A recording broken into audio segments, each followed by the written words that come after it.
Did I answer your question? I feel like I might have gone out on a or like a No? whole language context thing. Hi everyone, welcome to Poetology. Today we are doing an interview with L Kiew, who is a Chinese Malaysian who lives in London. She studied creative writing and literature in Scotland, and she is an accountant and a dancer.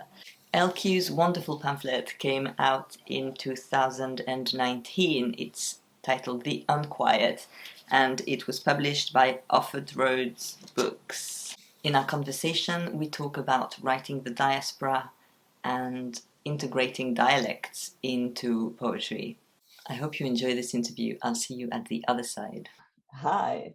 Hi, Dan. Thank you so much for agreeing to do this interview with me. I'm very excited to have you at Poetology. I'm really excited to be here.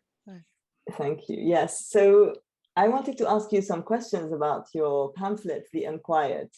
Some of your poems integrate dialects and let the reader figure it out rather than using translation. So can you talk about this decision to use multiple languages in your work?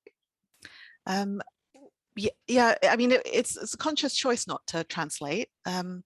It's partly because I didn't want to privilege one language over another.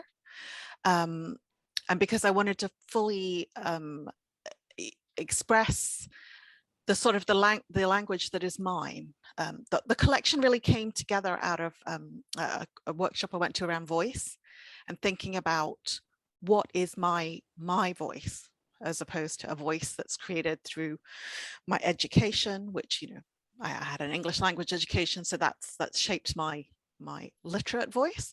But, you know, what is really mine, and then thinking about, you know, where I come from and my first experience of language. Malaysia is a country where people are multilingual. People switch from one language to another. That's really common. My family, you know, at home, I grew up speaking two parallel languages. So it's quite common to have a conversation and slip from English into Teochew, because that's your home language, and then into other languages.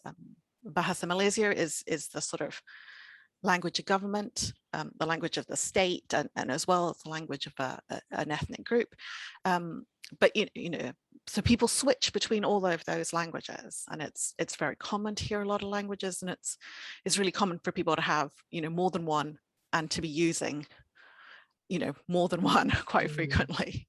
So that's why I wanted to do that.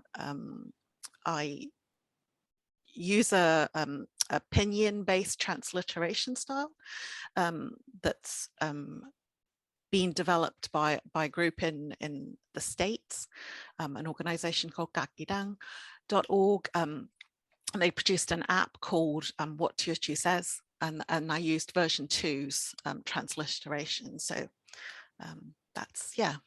I really like what is being done in contemporary poetry and other literatures as well, of like refusing to translate everything, to make everything accessible to what is imagined as the typical kind of white middle class, whoever is imagined to be the intended audience by the publisher, and to not always make everything readily accessible so that readers get that experience of what it is like to live across languages.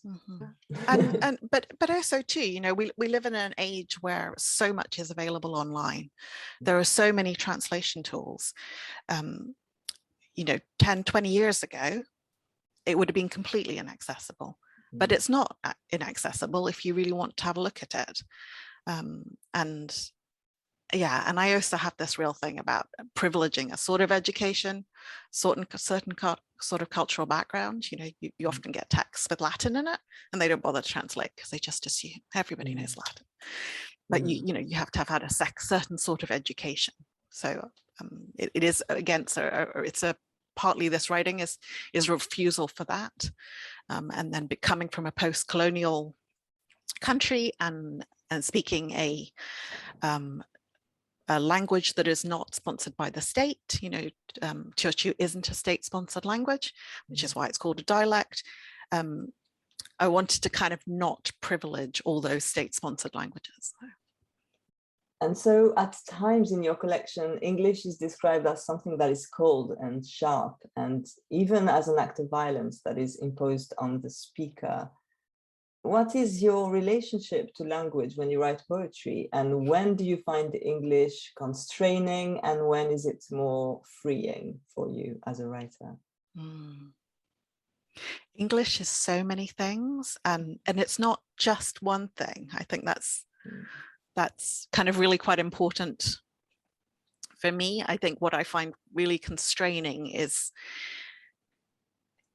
a certain sort of educational mindset, a certain sort of understanding of what proper English is. You know, having come from Asia to Britain, my first experience, even though English is the tongue of my mother because I'm mixed race, was to be told everything I said was wrong. You know, the English I had was not English. So that was a very a very kind of unpleasant experience. So that version of English and that expression of English is one that I'm sort of always speaking back against. But also English is so diverse. You know, it's gone into so many versions. You know, the English that's spoken in the Indian subcontinent is just so different from the English that's spoken in Malaysia and in Singapore. And actually different Englishes depending on where you live in the UK, even in the States, you know. So I think English is big enough, it's capacious enough, it's taken in a lot of stuff and it's spat a lot of stuff out, that there's space for us all. But there is also a dynamic of power in it. So, but probably in a lot of languages as well. So it's not unique, but it's just my experience of coming into English and coming into British English. Yeah, I find it very interesting that we have to go through this process of appropriating English, making it our own. And I speak as someone who doesn't have a colonial relationship to English, but there's still always this impression of not speaking it well enough, or of making too many mistakes, or of sounding too foreign, or like so many constraints around it. But actually English doesn't really belong to anyone. Yeah. And I think maybe a sense of English literature for me, you know, I think it's changed a lot, but 20 years ago when I started writing and writing quite seriously, there was a certain sort of English poetry that was, you know, was English poetry, and there wasn't very much space for anything else. And again, I'm really grateful that, you know, it's changed and the world is so much more diverse, and British poetry is so much more diverse. And, you know, we have access to so many poetries in English now, or in Englishes. It's really exciting now, but yeah. So your pamphlet also centers women a lot and their perspectives. And there's a strong sense of embodiment and immersion in a sensuous world that is sometimes comforting and sometimes brutal. And I was wondering, what do these women's narratives bring to your poetry? I think particularly in this pamphlet, I was thinking a lot about the people that came before me, you know, my ancestors, and about family stories. I come from a very, on my father's side in Malaysia, a very matriarchal family. My great grandmother, who there's a number of poems about, you know, was an incredibly dominating character, but her life had been extremely complicated and not entirely fortunate. So there's a lot of that, and a lot of the women that I know who've not had the privilege of education, who've had lives that are, you know, perceived as socioeconomically not as valuable as others, have been amazing people. And I wanted to really center those, because we only are who we are now because of the people who came before us. So yeah, I think that's why women are really centered in this, in these works, really. And recently you spoke at the festival Poetics of Home. Mhm. And you said that poems can center complexity and take things back from the margin. Mhm. How do you and other contemporary poets reclaim a history of diaspora in your work? I guess there's no one way. I don't know how many, whether you went to many events within the festival, but I think any diaspora is hugely complicated, and the one with the Chinese, Chinese ancestry diaspora is even more complicated. So I think there's no single way. I think we are. I think perhaps because of the way the stereotypes of East Asians in the West, we're a diaspora community that hasn't found our voice, and until and in this country, I think until fairly recently, we would have been. My experience of diaspora would have been that most of us would have, the generation before us would have been doing jobs that were not considered educated, and some of us might not have been literate, and so we wouldn't have had the opportunity to speak. And now there's a generation who are educated and are able to center that and to speak into that space. I think it's different in different places. I know the experience in America is very different. But I think that's the thing that I've really noticed. But I think there are a lot of different ways of writing into the diaspora and from the diaspora.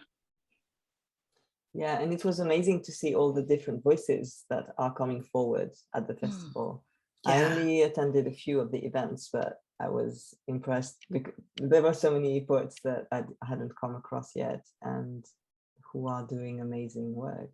I mean, I think that, the digital world has allowed us to reach across barriers in all sorts of ways, and diasporas are more connected than you would have only been connected through your family, I guess. Whereas now, we can all go online and be in touch and read, and there's just so many more opportunities because of that. Yes, thank you. Can you read us a poem from the Unquiet? Yeah. I thought, because we were talking about language so much, I would read a poem that is about constraints and about breaking them. It's about speaking.